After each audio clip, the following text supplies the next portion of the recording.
Hi everyone! Meet me again with me Chantia. So today we're gonna talk and discuss about leadership situation. Without any further ado, let's get started. Well, as you can see that this picture shows that there is correlation between situation, leader, and followers. In the situation circle, there are three components. So these three levels certainly do not exhaust all the ways in which situations vary. So in this topic, it is important to understand how the situation influences leaders and followers. There are 5 points of outline. The first one, we're gonna talk about the task, and the second there is the organization, and the third there is the environment, and the fourth is leading across societal cultures, and last the implications for leadership practitioners. The most fundamental level of the situation involves the tasks to be performed by individuals or teams within the organization.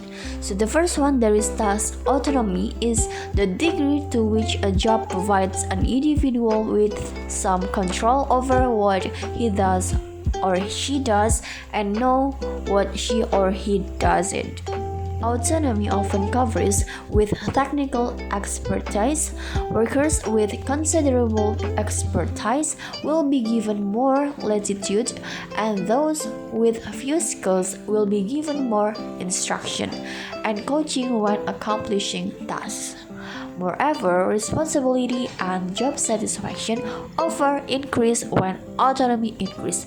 So there is positive correlation between the job satisfaction and the autonomy.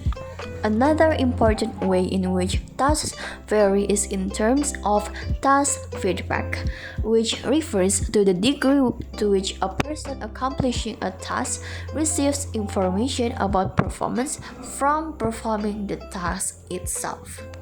Next, there is task structure, is by using the example demonstrating the difference between a structured task and an unstructured task. And last, there is task interdependence, which concerns the degree to which tasks require coordination and synchronization for work groups or teams to accomplish the desired goals. Tasks with high levels of interdependence place a premium on leaders organizing and planning, directing, and also communication skills. We'll jump into the problems and challenges. So there is two problems. The first one, there is technical problems, and the second one, there is adaptive problems. So the technical problem can be solved without changing the nature of the social system itself within which they occur. And the second one, there is adaptive problem, which can be solved by making fundamental changes of some kind. So the adaptive problems can only be solved by changing the system itself. So how do we know when a challenge is mostly a technical challenge or mostly an adaptive challenge? So these are the characteristics of the adaptive challenge. The first one is when people's hearts and minds need to change and not just their standard or habitual behaviors. And the second one, there is by a process of elimination. If every technical solution you can think of has failed to improve the situation, it is more likely to be an adaptive challenges rather than the technical challenges. And the third, if there is continuing conflict among people struggling with the challenge. And last, in a crisis which may reflect an underlying or unrecognized adaptive problem. Different leadership approaches are required to solve adaptive problems than are required to solve technical problems. So, the adaptive leadership involves people's value and finding solutions to problems that involve others' value required the active engagement of their hearts and minds, not just the leaders. Kaplan and Norton described changes in the following ways companies operate. So the first one, there is cross functions. So the cross functions is the industrial age organization gained competitive advantage through specialization of functional skills in areas like manufacturing, distribution, marketing, and technology. And the second, there is links to customers and suppliers. So the industrial age companies worked with customers and suppliers via arm's length transactions.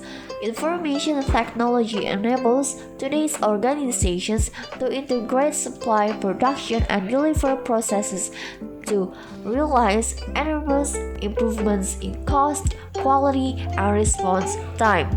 And the customer segmentation is the industrial age companies prospered by offering low-cost but standardized products and services.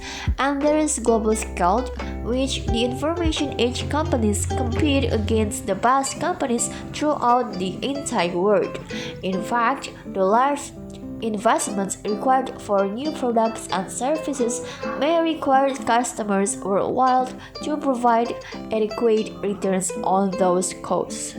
And knowledge workers industrial companies created sharp distinctions between an intellectual elite on the one hand with the direct labor workforce on the other. And last, there is the innovation, which product life cycles continues to shrink, and competitive advantage in one generation of a product's life is now guarantee of success for future generations of that product. And a formal organization is most associated with the disciplines of management, organizational behavior, and organizational theory. And there is organizational structure, which refers to the way an organization's activities are coordinated and controlled and represents other level of the situation in which leaders and followers must operate. And the organizational culture is defined as a system of shared backgrounds, norms, value of belief among members of a group. And the last, there is organizational climate, which concerns members' subjective reactions to the organization. These two concepts are distinct in the organizational climate is partly a function of or a reaction to organizational culture. The point that while organizational culture is a powerful aspect of this situation, it can also seem fairly elusive and unresponsive to simple executive orders to change. So this is a theory of organizational culture. So the core values at one end of each axis or continuum are opposed to the core values at the opposite end. So organizations with a hierarchy culture tend to have formalized rules and procedures.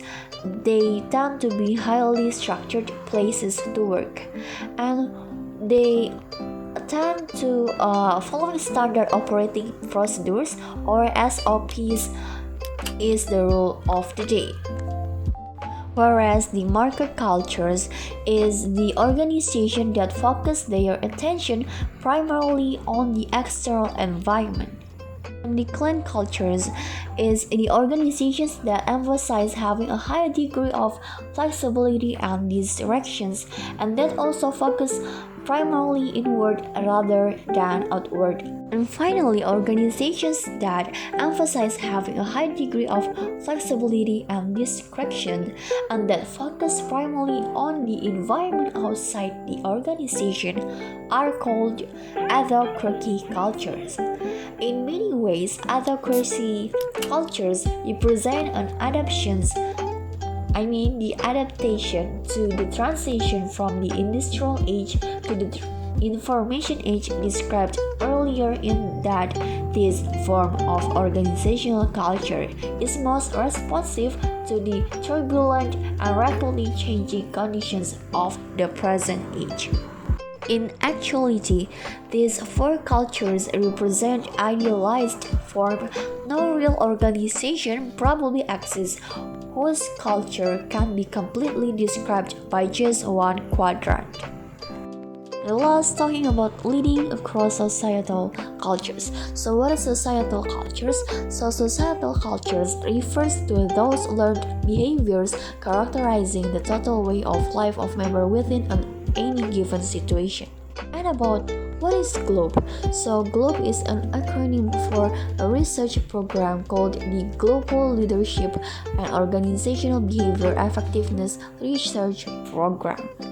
Okay, that's all of my presentation video. Thank you everyone. Bye bye.